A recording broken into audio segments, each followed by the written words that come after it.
ഇന്ന് നമ്മൾ ഉണ്ടാക്കുന്നത് വളരെ പെട്ടെന്ന് ചെയ്യാൻ പറ്റുന്ന നല്ലൊരു ലഞ്ച് ബോക്സിൻ്റെ റെസിപ്പിയാണ് കേട്ടോ. ക്യാരറ്റ് റൈസും പിന്നെ അതിൻ്റെ കൂടെ ഒരു സോയ ഫ്രൈയും കൂടി ഞാൻ ഉണ്ടാക്കിയെടുക്കുന്നുണ്ട്. ഇത് എങ്ങനെയാണ് ഉണ്ടാക്കിയെടുക്കാമെന്ന് നമുക്ക് കണ്ടു നോക്കിയാലോ. ഒരു കടായി ചൂടായി വരുമ്പോൾ നമുക്കതിലേക്ക് 2 ടീസ്പൂൺ ഓയിൽ ചേർത്ത് കൊടുത്തിട്ടുണ്ട്. ഏതെങ്കിലും ഓയിൽ ചേർത്ത് കൊടുത്താൽ മതി, അല്ലെങ്കിൽ നമുക്ക് ഗീയും ചേർത്ത് കൊടുക്കാം കേട്ടോ. പിന്നെ അതാ ഒരു പിടി കാഷ്യൂനട്ട് ഇതിലേക്ക് ചേർത്തിട്ട് നല്ലൊരു ഗോൾഡൻ കളറായി വരുന്ന വരെ ഒന്ന് നമുക്കിതിന് ഫ്രൈ ചെയ്തെടുക്കാം. കാഷ്യൂനട്ടൊക്കെ മൂത്ത് വന്നിട്ടുണ്ട്. ഇനി നമുക്കതിലേക്ക് ഒരു ചെറിയൊരു സവാള പൊടിയായി അരിഞ്ഞത് ഞാൻ ചേർത്ത് കൊടുത്തിട്ടുണ്ട്. അതും കൂടി ചേർത്തിട്ട് നല്ലപോലെ ഒന്ന് ഇളക്കി കൊടുക്കാം.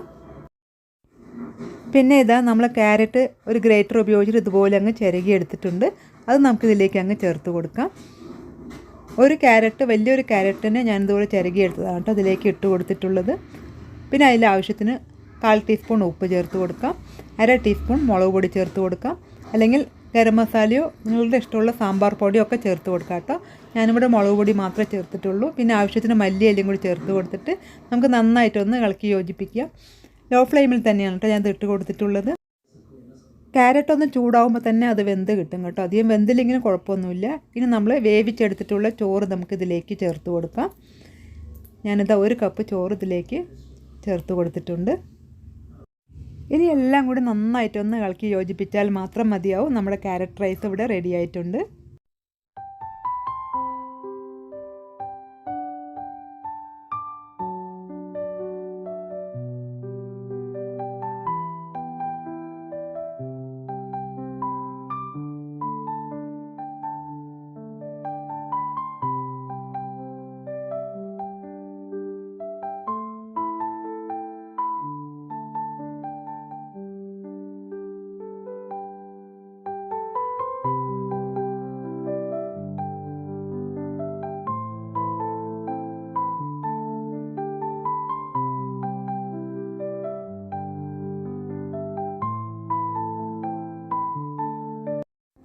ഇനി നമുക്ക് സോയ പെപ്പർ ഫ്രൈ തയ്യാറാക്കിയെടുക്കാം.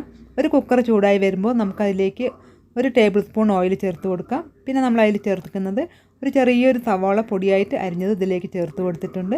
ഇനി നന്നായിട്ടൊന്ന് വഴറ്റിയെടുക്കാം. സവാളയൊക്കെ ഒന്ന് നന്നായിട്ടൊന്ന് പിങ്ക് കളർ ആവുന്ന വരെ ഒന്ന് വഴറ്റിയെടുക്കാം കേട്ടോ.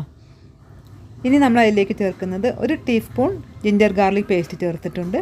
ഇനി അതിനെ നന്നായിട്ടൊന്ന് ഇളക്കി യോജിപ്പിച്ച് കൊടുക്കാം. ഇനി നമ്മളിതിലേക്ക് ഒരു ചെറിയൊരു തക്കാളി ഇതുപോലെ അങ്ങ് മുറിച്ചിട്ട് നമുക്കിതിലേക്ക് അങ്ങ് ആഡ് ചെയ്ത് കൊടുക്കാം. എന്നിട്ട് വീണ്ടും നന്നായിട്ടൊന്ന് ഇളക്കി കൊടുക്കാം.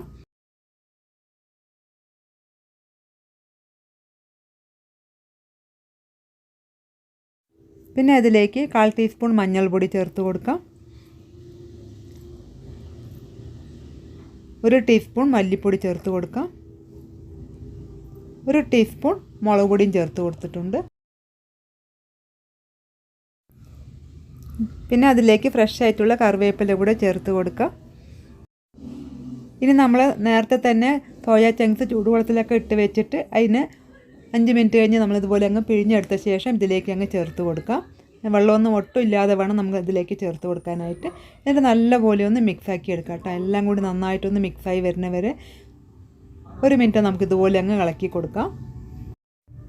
ഇതിൻ്റെ കൂടെ വേണമെങ്കിൽ ഒരു ഉരുളക്കിഴങ്ങ് കൂടി നമുക്ക് ചേർത്ത് കൊടുക്കാം കേട്ടോ.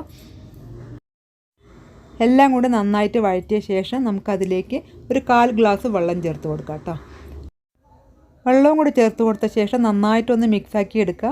അപ്പോൾ ഈ മസാലയൊക്കെ സോയ ചങ്ക്സിൽ നല്ലപോലെ അങ്ങ് പിടിക്കാൻ വേണ്ടിയിട്ടാണ് കേട്ടോ നമ്മൾ ഇതുപോലെ അങ്ങ് ഒരല്പം കൂടി വെള്ളം ചേർത്ത് കൊടുത്തിട്ട് ഇങ്ങനെ ഇളക്കി കൊടുത്തുകൊണ്ടിരിക്കുന്നത്. ഇനി നമുക്ക് അതിലേക്ക് 1/4 ടീസ്പൂൺ ഉപ്പ് കൂടി ചേർത്ത് കൊടുക്കാം. ഒരുപാട് അങ്ങോട്ട് വെള്ളമൊന്നും ഒഴിക്കേണ്ട ആവശ്യമില്ല കേട്ടോ. ഒരല്പം ഇത് വെന്ത് വരാൻ വേണ്ടിയിട്ട് ഒരല്പം വെള്ളം നമ്മൾ ചേർത്ത് കൊടുത്തിട്ടുള്ളൂ.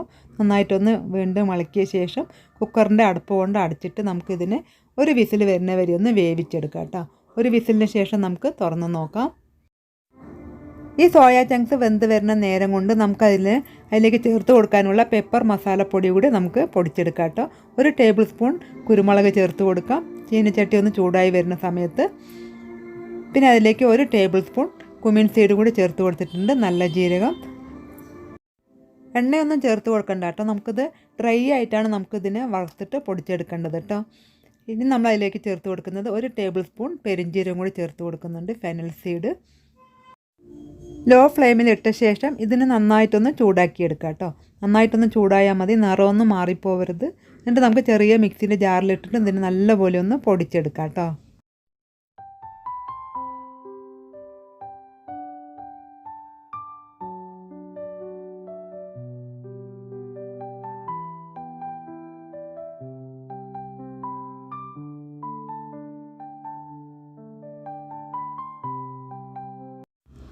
വിസിലൊക്കെ വന്നിട്ട് നമ്മളുടെ സോയ ചങ്ക്സൊക്കെ നല്ലപോലെ വെന്ത് വന്നിട്ടുണ്ട് കേട്ടോ.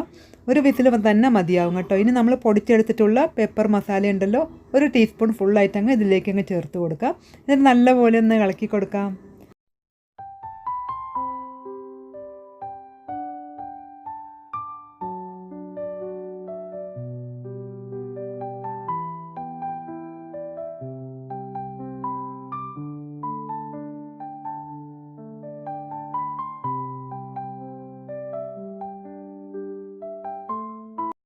അങ്ങനെ ഇതാ ടേസ്റ്റി ആയിട്ടുള്ള സോയ പെപ്പർ മസാല ഇവിടെ ഞാൻ തയ്യാറാക്കി എടുത്തിട്ടുണ്ട്.